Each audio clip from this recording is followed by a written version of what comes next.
I love great conversations. Hi, my name is Angel Jones. Thank you for joining me on 12-minute convos where I help you create a brand of your own unique, real self. Listen in as I have conversations with amazing people from all over the world. Good morning, Benjamin Monjoie. How are you going on this wonderful, beautiful morning? Excellent, thank you. How are you, Angel? I'm excellent as well, my friend. It's a great pleasure to connect with you. What part of the world are you in right now? I'm in Belgium, Europe. Ooh, wow. So it's probably like what, midday, almost midday where you are? Yeah, it's 10 o'clock All right right. now. Okay. Definitely morning still. Well, please, Benjamin, do tell us which of your talents is responsible for us connecting. So, I'm an Android developer and I have a French-speaking podcast about Android development. Yeah. So, it's intriguing. So I listened to the podcast, right? Which is Android Leaks, right? Exactly. And I'm listening to it and I say, okay, I'm dedicated. Let me see if I can listen to it and understand it. But there were a few words I think I got, right? But it sounded as though like you were having fun. Yeah, we are. It's so basically it's me and my co-host. We are basically trying to make to have fun doing it, you know. So it's about technology and development, but still at the same time we try to have fun and enjoy it, you know. Yes, most definitely. So on the podcast, tell me more about what you're doing there, please. So basically, we try to get subjects. So developing is a very vast subject, as you may know, and there are lots of different things interacting with development, and we try to actually have some subject or some speakers coming to tell us about something in particular. So it can be really vast. It can be about development, but it can also be about interfaces or about what it is to be a programmer. You are a programmer as well, right? Yeah, I am. Who did you learn that from?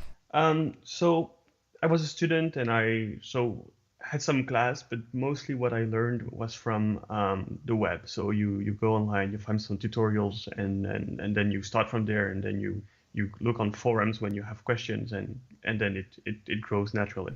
Wow, you must be really quick on your feet to be doing that. That's intriguing. So there's the podcasting side. Who did you learn that skill from as well? No one. We both wanted to do something, and we were listening to some podcasts already about it, and so we were like, okay, we should try, and so the beginning was horrible, you know, sound and stuff like that. But I think we managed to improve, and now we are at the state where we are having fun, and I think the quality is improving. It's a lot like developing, I'm guessing, right? In the beginning, it's challenging, and then the things that were hard become easy. Well, it's not easy, but it definitely isn't as hard as it was before, isn't it? Yeah, exactly. It gets easier.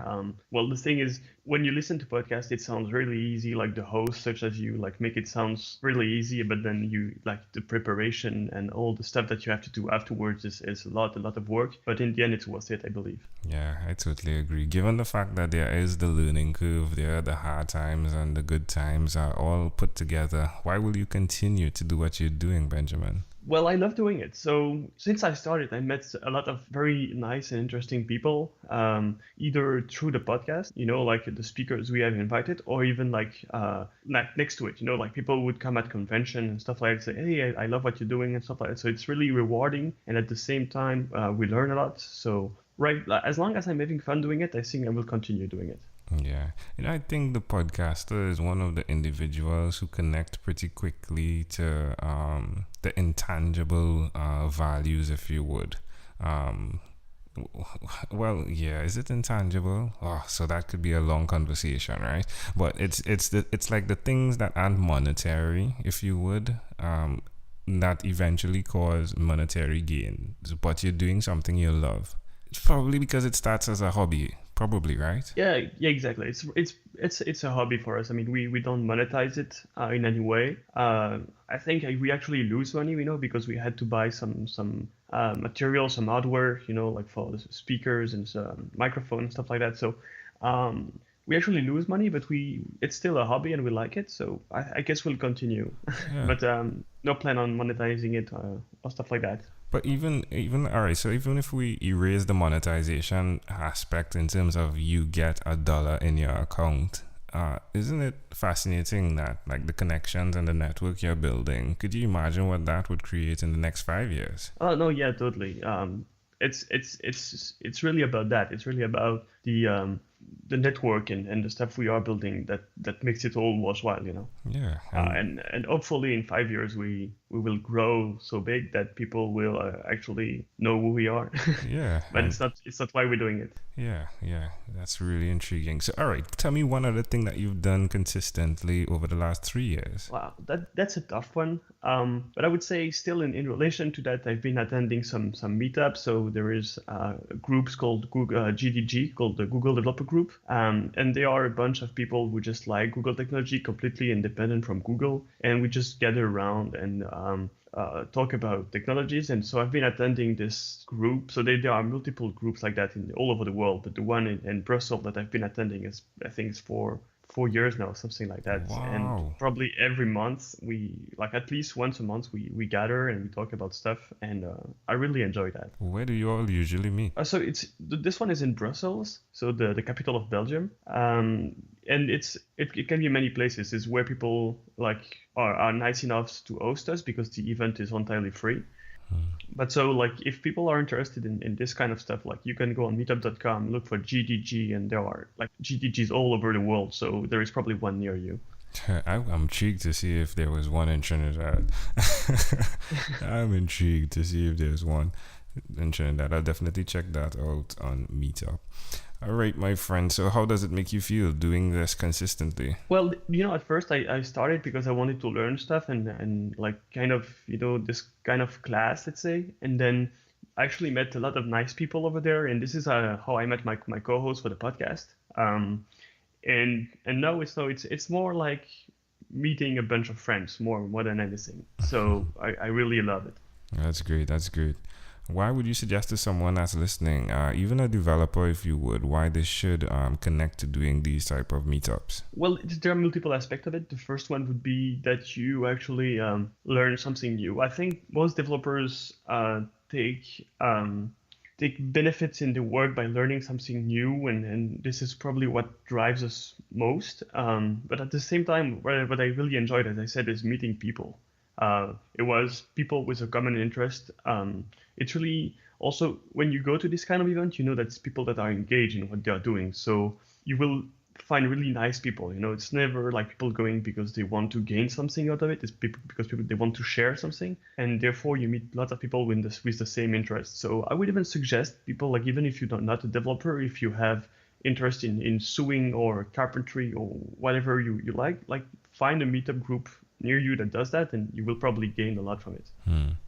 Yeah, makes sense. Love it. Well, amazing audience. We are live with Benjamin Monjoie. Again, he is the podcast host of Android Leaks podcast, co-hosting with his friend as well. So what's your friend's name? It's Yannick. Oh, there we go, with Yannick. Wonderful. Well, let's switch gears, Benjamin, for a moment now, and let me invite you into my time machine that is surrounded with beautiful, warm, blue Caribbean water.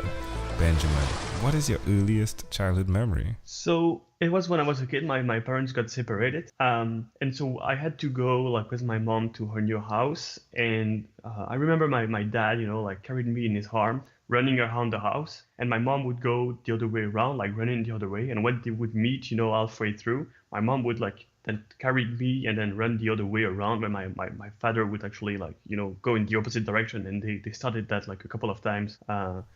So I think it was my earliest memory, and I must have been 4 years old or something like that. Wow, that's intriguing. So why do you think this memory is so clear? Well, I'm not sure, because I really like it's vivid, but for me it was a good memory. But at the same time, I think it must have been a big turn in my life. So even though maybe I wasn't big enough to realize it, I must have knew somehow. So just to clarify, they're running in opposite directions, and when they meet, they're exchanging you and then running in opposite directions. And then when they meet Exactly. again, they do it again. Okay, that's wonderful, intriguing. Well, can I offer an interpretation to the thought picture you created in my mind? Oh, of course. Go ahead. Oh, I love the idea that as a developer, it is exactly that feeling where sometimes you have to go in one direction and then you need to stop and then go in an entire different direction. I could be wrong, but is that accurate? Does that happen as a developer? Oh yeah, all the time. So sometimes you think you have a solution, so you need to see programming as kind of like a puzzle. It's something you actually you try to solve a problem. And sometimes when you think, okay, that might be a good solution, and then halfway through you realize, well, if I go in that direction, I will be blocked somewhere down the road. So you need to sometimes start over. And so that makes a lot of sense. Wow, they were wiring you for programming.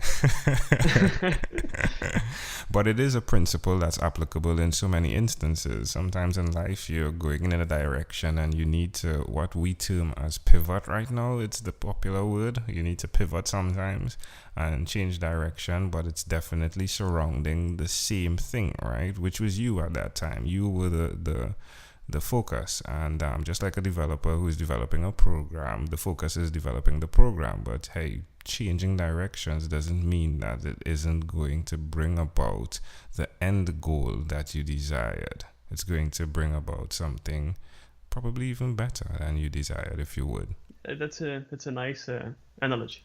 Yeah, there we go. If we fast forward to when you were 12 years old, what was your favorite song? Well, I would go between two. I think it was probably Lithium by Nirvana or Harder, Better, Faster, Stronger by Daft Punk. Alright. Stronger for sure. Alright. Well, Benjamin, we have arrived at our destination, but before we get off of this time machine, there's a small declaration form. So it's yes or no, possibly a bit more. We're going to move pretty quickly here. Are you ready, Benjamin? I am. Benjamin, have you chosen someone to pass on your skills to? Not really, no. Are you married? No, I'm not. Do you have children? Not yet. Do you believe in God? I don't. Do you have an inner circle of friends? Yeah, I do. People I know from almost 30 years. Wow. 30 years. How old are you? You sound like 22. I'm actually 30. Wow. Do you watch TV for more than 3 hours a day? No, more like 2 hours a day. All right. And what about screen time? The phone and the computer, is it more than 8 or less than 8 hours a day? Well, more than 8 hours, that's my job. Yeah. Well, Benjamin, after 1,001 conversations in 3 months in 2016, I came up with a workbook, a self-discovery workbook, where you answer questions that help you connect to your own unique real statement. So the name of the book is Yours. It stands for Your Own Unique Real Self. And the idea is you answer these questions and then you develop never sounded the same, right? After having your earliest childhood memory. So yeah, you develop your own unique real statement. I'd like to know if you had to share with us your own unique real statement, the statement that represents Benjamin Monjoie. What would you say that is? I would say be curious, fail often, but never give up. That's probably... Yeah, love it. Well, Benjamin, this has been a great pleasure. Before you leave, is there anything else you'd like to share with our amazing audience? No, it was really awesome. Thank you for having me. You are welcome. Benjamin Monjoie, thank you for being on what is inspired by 12-Minute Convos with Angel Jones. Thank you for being on 12-Minute Convos with Angel Jones. Stay tuned for more from our advertisers. Diabetes is a mountain pandemic. It's a disease that's not acute but chronic. Similar to this rhyming method, I have simplified the definition, the signs and symptoms, and the complications of diabetes for both adults and children in my books, Poems for Patients, A Focus on Diabetes, and The ABCs of Diabetes for Children. These books are available on Amazon.com, and for more information, you can visit my website, poemsbyaj.com. That's poemsbyaj.com.